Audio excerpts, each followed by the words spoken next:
নমস্কার বন্ধুরা, আপনারা কেমন আছেন? ভালো আছেন তো? আমি যাচ্ছি দেওঘরে, লামডিং থেকে দেওঘরে যাচ্ছি ঠাকুরবাড়ির উদ্দেশ্যে। তো উঠার ভিডিওটা দেখাচ্ছি না। উঠার সময় অনেক প্রবলেম হয়েছিল, 2 সেকেন্ড যদি লেট করতাম তাহলে আমাদের ট্রেন মানে শিওর মিস হয়ে যেত। তো আমরা 8:30টার সময় 8:30টার সময় গুয়াহাটিতে পৌঁছে গেছি। আমাদের ট্রেন ছিল 5টার সময়। তো ব্রেকফাস্টের জন্য কিছু টিফিন কিনেছি গুয়াহাটি থেকে। অল্প সময় স্টপেজ ছিল, তো ওটা হলো ব্রহ্মপুত্র নদী, সরাইঘাট সেতু বলে, ওটা সরাইঘাট ব্রিজ হয়। তো অনেক জল জল দেখে আমার অনেক ভয় লেগে গেছিলো।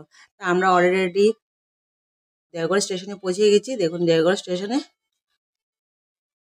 অনেক ঘুরে এসে পৌঁছেছি, 6টার সময় পৌঁছেছি। তো আমাদের ভিডিওটি যদি ভালো লাগে, প্লিজ লাইক অ্যান্ড সাবস্ক্রাইব করবেন।